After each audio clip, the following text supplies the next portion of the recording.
Welcome to Nanak classes. दोस्तों, Nanak classes के YouTube channel पे आपका स्वागत है। आज है 18 जून 2022 और 18 जून 2022 के जितने भी most important Rajasthan current affairs के क्वेश्चन बनते हैं आज हम उनका डिस्कस करेंगे। पूरा वीडियो ध्यान से देखना और लास्ट में मैं आपसे क्वेश्चन पूछूंगा जिनके जवाब आपको कमेंट बॉक्स में देने हैं। तो शुरू करते हैं 18 जून 2022 टुडे मोस्ट इंपोर्टेंट क्वेश्चन और एक मोटिवेशनल स्पीच के साथ। आज का मोटिवेशनल स्पीच है, हिम्मत बढ़ानी है तो चुनौतियों को स्वीकार करो।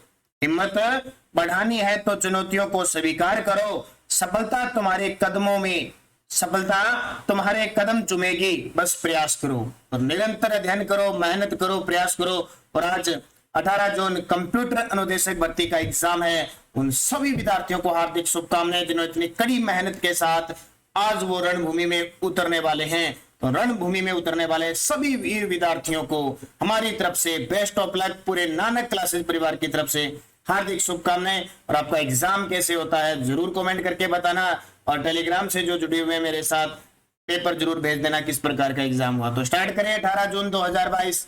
सभी विद्यार्थियों को गुड मॉर्निंग। सबसे पहले कल के क्वेश्चनों को हम रिवाइज करेंगे एक बार। ई गवर्नेंस डिलीवरी देने में देश भर में कौन सा राज्य टॉप पे रहा? तो राजस्थान। और ये कौन से विभाग में? समाज कल्याण विभाग में। राजस्थान की मंजू बाला ने लंदन में होने वाले राष्ट्रमंडल खेलों के लिए क्वालिफाई कर लिया। इसका संबंध किस खेल से है? Hammer throw. इंपॉर्टेंट है। लंदन यानी बर्मिंघम इंग्लैंड के अंदर अभी राष्ट्रमंडल खेल होने वाले हैं। हिमाचल में पहले महिला खेलो इंडिया में भारत की लक्ष्मी तिवारी ने किस खेल में कांस्य पदक जीता? Weight lifting.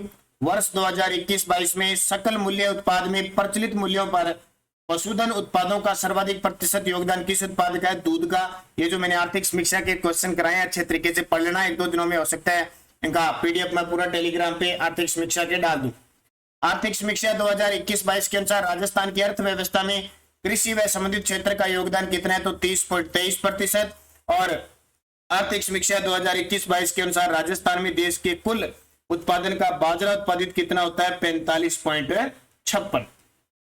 ये थे कल के क्वेश्चन। स्टार्ट करते हैं आज के क्वेश्चन। सारे विद्यार्थी वीडियो को शेयर जरूर करें, लाइक करें। अगर आप चैनल पे नए हैं तो इसको सब्सक्राइब कर लें, बेल आइकन का घंटा दबा लें ताकि जो भी वीडियो अपलोड हो आप तक उसका नोटिफिकेशन पहुंचे। और जिस विद्यार्थी ने अब तक हमारे नानक क्लासेज ऐप को डाउनलोड नहीं किया जरूर करें। नानक क्लासेज ऐप वीडियो के डिस्क्रिप्शन में लिंक है, प्ले स्टोर में जाके भी आप कर सकते हो क्योंकि आपके लिए एक और सुनहरा मौका है। जो वीडियो मेंस की तैयारी करें, मॉडल टेस्ट पेपर विश्व भारत और राजस्थान का जीके विद करंट अफेयर्स, इसमें महाद्वीप, वन्य जीव, आपके जो है जो टॉपिक नए जोड़े में आर्थिक समीक्षा वगैरह सब है। ये 15 मॉडल टेस्ट पेपर अब आपकी सुविधा के लिए इसको सिर्फ 51 रुपए में कर दिया है। तो इसका फायदा जरूर उठा ले आप। कितने में? सिर्फ 51 रुपए में। और शानदार आपको विश्व भारत और राजस्थान का जो टॉपिक है उनका मॉडल पेपर करंट अफेयर्स के क्वेश्चन मिलेंगे। तो अच्छे तरीके से अध्ययन कीजिए और जब अब तक जिसने नहीं लिया है जरूर विजिट करें। तो स्टार्ट करते हैं आज की क्लास को। पहला प्रश्न देखिए, हाल ही में 2021-22 के दौरान सूखे प्रभावित क्षेत्रों के लिए राजस्थान को केंद्र सरकार द्वारा अतिरिक्त आर्थिक सहायता प्रदान की जाएगी। इसके बारे में सत्य कथन बताइए। बहुत ही इंपॉर्टेंट है। आपको पता है जैसे ही गर्मी आती है ये सिस्टम ऐसा राजस्थान सूखे से प्रभावित होने लग जाता है, जल का संकट आ जाता है। तो हाल ही में 2021-22 के दौरान सूखे प्रभावित क्षेत्रों के लिए राजस्थान को केंद्र सरकार द्वारा अतिरिक्त आर्थिक सहायता प्रदान की जाएगी, मंजूरी मिल चुकी है। इसके बारे में सत्य कथन बताइए।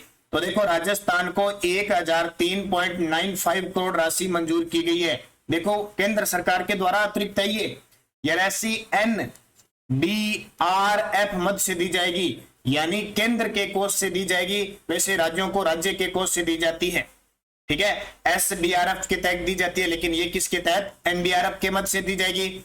राजस्थान के 12 जिलों की 69 तहसील इसमें सूखाग्रस्त है। 12 जिलों की 69 तहसील है सूखाग्रस्त है, इनके लिए दी गई है। तो ABC तीनों कथन है सही है। अब देखिए थोड़ी सी डिटेल। राजस्थान में 2021-22 के दौरान 12 जिलों की 69 तहसीलें सूखाग्रस्त को केंद्र सरकार द्वारा NDRF मद से 1003.95 करोड़ की अतिरिक्त सहायता प्रदान करने की मंजूरी मिली है।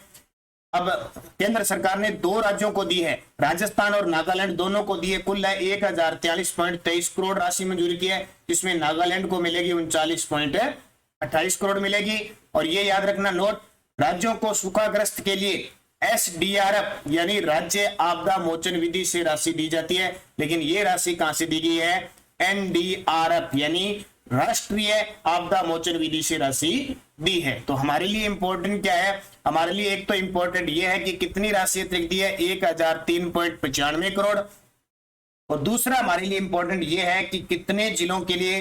12 जिलों की 69 तहसीलें सूखाग्रस्त है, उनके लिए दी है। और ये घोषणा हमारे देश के गृह मंत्री अमित शाह जी के द्वारा की गई है। तो ये पहला प्रश्न आपके लिए इंपॉर्टेंट है, अच्छे तरीके से इसको पढ़ना।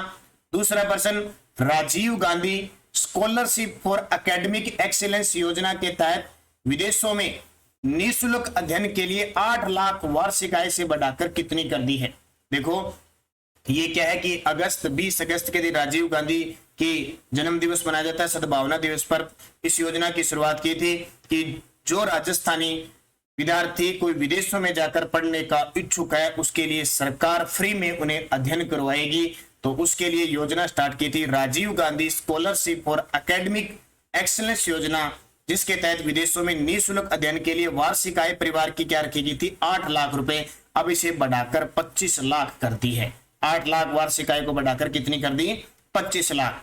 तो मुख्यमंत्री ने प्रदेश के 200 मेधावी विद्यार्थियों को देश विदेश के प्रतिष्ठित शिक्षण संस्थानों में अध्ययन के लिए Rajiv Gandhi scholarship for academic excellence योजना की शुरुआत की। इसमें सरकार ने जो आय है वो 8 लाख से बढ़ाकर 25 लाख तक वार्षिक आय वाले परिवार के बच्चों को सरकारी खर्चे पर विदेश में पढ़ाई करा सकेंगे। इस योजना में बीटेक, MBBS सहित सभी योजना अध्ययन जो कोर्स है वो शामिल है। इस योजना पर प्रतिवर्ष करीब 100 करोड़ रुपए खर्च किए जाएंगे। तो ये नाम किसका आया है? Rajiv Gandhi scholarship for academic excellence. अब नाम आया राजीव गांधी जी का, तो कुछ मुख्य बूस्टर डोज में हम उनकी चर्चा कर लेते हैं। देखिए बूस्टर डोज में राजीव गांधी इनोवेशन अवार्ड के तहत पुरस्कार के रूप में कितनी राशि मिलेगी? एक तो ये उस दिन 20 अगस्त को यह भी घोषणा हुई थी कि राजीव गांधी इनोवेशन अवार्ड जो राजस्थान के अंदर विद्यार्थी युवा है आविष्कार वैज्ञानिक पद्धति के क्षेत्र में काम करेंगे, उन्हें प्रथम पुरस्कार के रूप में 2 करोड़, द्वितीय पुरस्कार के रूप में 1 करोड़ और तृतीय पुरस्कार के रूप में 50 लाख रुपए देंगे।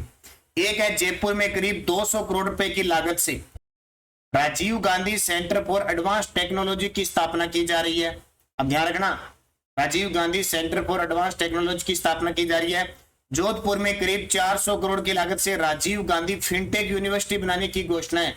देखो फिनटेक पार्क तो बनेगा जयपुर में और फिनटेक यूनिवर्सिटी बनेगी 400 करोड़ की लागत से, यानी व्यवसायिक यूनिवर्सिटी बनेगी जोधपुर में। अब जयपुर और जोधपुर का जीके करंट इतना है कि हम कंफ्यूज होते हैं, इसलिए मैं पूरी कोशिश कर रहा हूं कि जल्दी आपके लिए जयपुर जिले का अलग और जोधपुर जिले का अलग 2 अलग वीडियो बना के पूरा करंट 2020, 21, 22 का कवर करूं।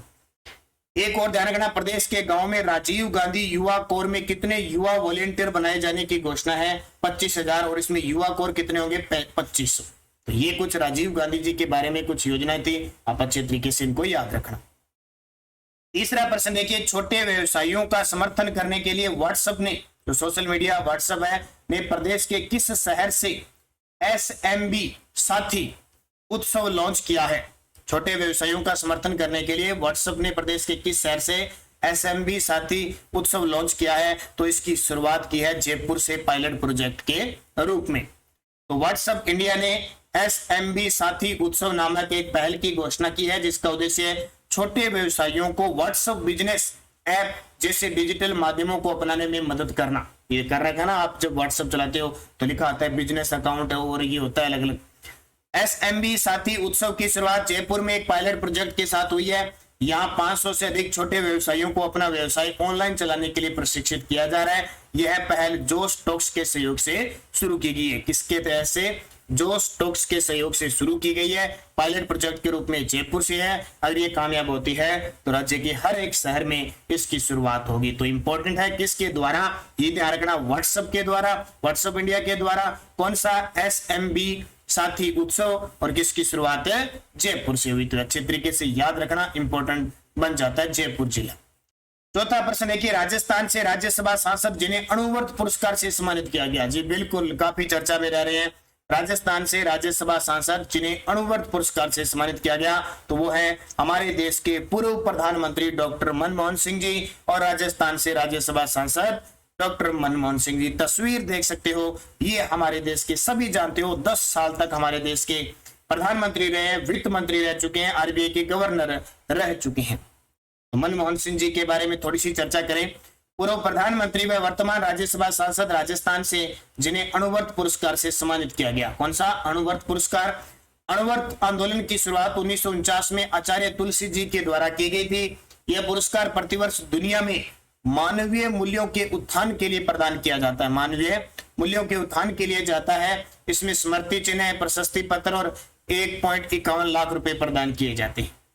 और ये प्रश्न आपको इंपॉर्टेंट याद रखना है। हाल ही में मैंने आपको बताया था, डॉक्टर मनमोहन सिंह जी ने बटेरी गांव जयपुर का चयन आदर्श ग्राम सांसद योजना हेतु किया है। तो ये इंपॉर्टेंट है। राज्यसभा की बात आई तो हमारी सीटें 10 है राज्यसभा, वर्तमान में 6 कांग्रेस के पास और 4 है भाजपा के पास। अगला प्रश्न देखिए, रेलवे बोर्ड द्वारा हाल ही में दी गई मंजूरी के अनुसार राज्य में किन स्थानों पर वंदे भारत ट्रेन के रख रखाव केंद्र बनाए जाएंगे? वंदे भारत ट्रेन चली है ना, तो वंदे भारत ट्रेन के रख रखाव जो रैंक होते हैं उनके रख रखाव के केंद्र अपने राजस्थान में कहां बनाए जाएंगे? तो जयपुर, अजमेर, उदयपुर, कोटा, श्रीगंगानगर, उपयुक्त ए व सी दोनों में, ध्यान रखना। तो इंपॉर्टेंट है, 5 शहर हो गए, जयपुर, अजमेर, उदयपुर, कोटा, श्रीगंगानगर, उपयुक्त है ए व सी दोनों। अब देखिए थोड़ी सी डिटेल। भारत की सबसे आधुनिक ट्रेन वंदे भारत एक्सप्रेस जल्द ही राजस्थान में भी दौड़ती नजर आएगी। अगस्त 2023 तक यहाँ 6 रैक आएंगे। रेलवे बोर्ड से हरी झंडी मिलने के बाद राजस्थान के 5 कोचिंग डिपो में इस ट्रेन के रैक के विकास, अपग्रेड और मेंटेनेंस तैयारी शुरू हो जाएगी। इस ट्रेन के संचालन को लेकर राज्य में पहले स्थिति स्पष्ट नहीं थी। हाल ही में प्रदेश के कोटा, जयपुर, अजमेर, उदयपुर और श्रीगंगानगर के कोचिंग डिपो में ट्रेन को लेकर निर्देश दिए गए हैं। तो याद रखना वंदे भारत। अब थोड़ी सी बूस्टर डोज देख लो। केंद्र सरकार ने बजट में देश भर में वंदे भारत एक्सप्रेस ट्रेन के 100 रैक संचालन की घोषणा की, यानी 100 ट्रेनें चलेगी। रेलवे बोर्ड ने भी हाल ही में समस्त जोनल रेलवे को कुल 100 रैक के मेंटेनेंस की जिम्मेदारी दी है और देश में अगले 3 वर्ष में 400 वंदे भारत ट्रेनें दौड़ती नजर आएगी और ये बजट में घोषणा हुई थी। तो अपने वाले शहर है, आपको याद रखने हैं। ये देखिए बहुत इंपॉर्टेंट है, एक योजना का क्वेश्चन मैं आप लेके आया हूं आज। अटल भूजल योजना के बारे में असत्य कथन बताइए। कोशिश करूंगा हर रोज एक योजना का क्वेश्चन लेके आऊं। अटल भूजल योजना के बारे में असत्य कथन बताइए। इसकी शुरुआत 1 अप्रैल 2020 को हुई थी, बिल्कुल सही है। इसमें देश के 7 राज्य शामिल है, ये भी सही है। इस योजना पर 689 करोड़ रुपए लागत आएगी, ये गलत है क्योंकि इस योजना पर 6000 करोड़ रुपए की लागत आएगी। तो ये असत्य हो गया। यह योजना राजस्थान के 17 जिलों में संचालित की जा रही है, ये भी बिल्कुल सही है। तो हो जाएगा सी। अब पूरी डिटेल देता हूं मैं, अच्छे तरीके से पढ़ लेना। अटल भूजल योजना शुरुआत 1 अप्रैल 2020 भारत सरकार और विश्व बैंक के सहयोग से, जिसका वित्तीय सहयोग है 50-50। देश के 7 राज्य, हरियाणा, अब देखो देश के 7 राज्य याद करने का तरीका, हरियाणा, गुजरात और उत्तर प्रदेश, मध्य प्रदेश, इनकी सीमा राजस्थान से लगती है और खुद राजस्थान शामिल है। कर्नाटक और महाराष्ट्र याद रखना है, पंजाब इसमें शामिल नहीं है। लागत आएगी 6000 करोड़ रुपए। कितनी? 6000 करोड़ रुपए। राजस्थान के 17 जिलों की 38 पंचायत समितियों के 1144 ग्राम पंचायत शामिल है। यह योजना 5 वर्ष यानी 2020-21 से वर्ष 2024-25 तक के लिए है। उद्देश्य है सामुदायिक भागीदारी से गिरते भूजल स्तर को रोकना। ये पूरी अच्छे तरीके से डिटेल आपको याद रखनी है। यहां से क्वेश्चन किसी भी प्रकार से पूछा जा सकता है, लगातार प्रश्न आ रहा है, आगे भी पक्के आएंगे। और पीडीएफ हमारी टेलीग्राम पे आपको Nanak classes Rajasthan current affairs नाम से ग्रुप में मिल रही है। नानक क्लासेज पे क्विज आपको प्राप्त हो रही है, लिंक आपको प्राप्त हो रही है, सब कुछ आपको यहाँ पे प्राप्त हो रहा है। और जो विद्यार्थी राष्ट्रीय और अंतरराष्ट्रीय करंट अफेयर्स देखना चाहते हैं तो भी आपको इस चैनल पे लिंक आ जाता है। प्रताप क्लासेज का जो एक नानक क्लासेज की शाखा है, वहां पे हम राष्ट्रीय और अंतरराष्ट्रीय करंट अफेयर्स दे रहे हैं, तो जरूर ज्वाइन कीजिए। राष्ट्रीय और अंतरराष्ट्रीय जिस एग्जाम में आती है, और आगे सीट का एग्जाम होगा जो आगे एग्जाम करवाएगी, इंट्रेक्स जो एग्जाम, उसमें भी आपको राष्ट्रीय अंतरराष्ट्रीय करंट अफेयर्स मिलेगा। राजस्थान तो मिलेगा। इसके अलावा आपके लिए बहुत अच्छी शुभ सूचना कि हमारी स्पेशल और स्पेशल पीटीआई के लिए स्पेशल पीटीआई के लिए हमने टेस्ट सीरीज लॉन्च कर दी है, अभी आपको दिखा देते हैं। पूरी डिटेल के साथ है पीटीआई, पूरे प्रथम पेपर और सेकंड पेपर दोनों के लिए स्टार्ट की गई है 999 रुपए के अंदर अच्छे तरीके से। उसमें आपको पूरा का पूरा मैटर मिलेगा जो आपको पहले भी मैं बता चुका हूं। तो ये अब पिछले वीडियो का क्वेश्चन क्या था देखो, चौथे खेलो इंडिया यूथ गेम में राजस्थान पदक तालिका में कौन से स्थान पर है? तो सभी का सही जवाब था 10वें स्थान पर है। टोटल राजस्थान ने 32 पदक जीते। पहले स्थान पर हरियाणा। अब आपके लिए क्वेश्चन, ई गवर्नेंस डिलीवरी देने में देश भर में कौन सा राज्य टॉप पे रहा है? ई गवर्नेंस के जगह नहीं, ई गवर्नेंस डिलीवरी देने में देश भर में कौन सा राज्य प्रथम स्थान पे है? तो पंजाब, राजस्थान, हरियाणा, गुजरात। सही जवाब आपको कमेंट बॉक्स में देना है। अब यस्टरडे डोज क्या थी? राजस्थान का प्रथम राष्ट्रीय उद्यान कौन सा है? तो रणथंभौर राष्ट्रीय उद्यान है। वर्तमान में रणथंभौर, केवलादेव और मुकुंदरा हिल्स 3 राष्ट्रीय उद्यान है। एक इसरदा बांध कौन सी नदी पर स्थित है? बनास नदी पर है, सवाई माधोपुर में। और आपसे पूछे इसरदा परियोजना किन 2 राज्यों जिलों की है? तो सवाई माधोपुर और दौसा की। प्रदेश में पशुधन के लिए निःशुल्क दवा योजना कब प्रारंभ हुई? 2 अक्टूबर 2012 को। महाराणा कुंभा की हत्या किस दुर्ग में हुई थी? कटारगढ़ दुर्ग है। कटारगढ़ के कुंभलगढ़ के अंदर ऊपरी ऊपर भाग है कटारगढ़, जिसे मेवाड़ क्या कहते हैं। वहां 1468 में कुंभा की हत्या उसके पुत्र उद्दा ने की थी। कनपटे साधुओं का मेला किस जिले में लगता है? तो भरतरी का जो मेला लगता है अलवर में, कनपटे साधुओं का मेला लगता है, जिसे मत्स्य प्रदेश का कुंभ कहा जाता है। ये 5 क्वेश्चन। और कल एक क्वेश्चन थोड़ा सा मिस्टेक हुआ था। हमारे राजस्थान के ऐसे राज्यपाल जो राष्ट्रपति पद पर पहुंचे थे, प्रतिभा देवी सिंह पाटिल थी। वहां मैंने चूक से 30 मैंने बता दिया कि हमारे राजस्थान की प्रथम महिला राज्यपाल थी, ठीक है, वो मैंने तीसरा बता दिया शायद मिस्टेक से। तो हमारे राजस्थान की प्रथम महिला राज्यपाल भी प्रतिभा पाटिल थी और हमारे देश की प्रथम महिला राष्ट्रपति भी प्रतिभा पाटिल। तो थोड़ा सा कंफ्यूज था उसमें। तो ये थे क्वेश्चन इंपॉर्टेंट।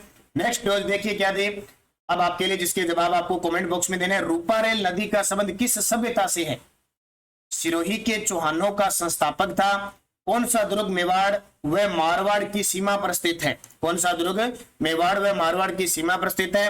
राजस्थान संगीत नाटक अकादमी जोधपुर की स्थापना कब हुई? राजस्थान संगीत नाटक अकादमी जोधपुर की स्थापना कब हुई? और प्रथम विधानसभा में विपक्ष की पार्टी कौन सी थी? जैसे वर्तमान में 15वीं विधानसभा चल रही है, उसमें कांग्रेस पक्ष की पार्टी और विपक्ष की पार्टी भाजपा है। उसी प्रकार प्रथम विधानसभा जो थी उसमें विपक्ष की पार्टी कौन सी थी, वो आपको बताना है। जाते जाते आप वीडियो को लाइक करना, शेयर करना। अगर आप चैनल पे नए हैं तो इसको सब्सक्राइब कर लेना और हमारे नानक क्लासेज ऐप को जरूर डाउनलोड करना। उसमें PTI, second grade, current affairs, video mains, इन सब के लिए चल रही है। सेकंड ग्रेड के लिए चल रही है, देखो वरिष्ठ अध्यापक प्रथम पेपर के लिए सेकंड ग्रेड की चल रही है, पीटीआई की चल रही है। पीटीआई की तो हमने अलग से निकाल दी, फर्स्ट पेपर सेकंड पेपर पूरा का पूरा मैटर। तो आज ही ज्वाइन कीजिए और जो सेकंड ग्रेड के विद्यार्थी हैं वो इसको ज्वाइन कर लीजिए, आपको बड़ा फायदा होगा। जो तैयारी कर रहे हैं, आपकी तैयारी में 4 चांद लगाने के लिए स्पेशल आपकी मांग के आधार पर इसको स्टार्ट किया है। तो सभी विद्यार्थियों को धन्यवाद। जय हिंद, जय भारत।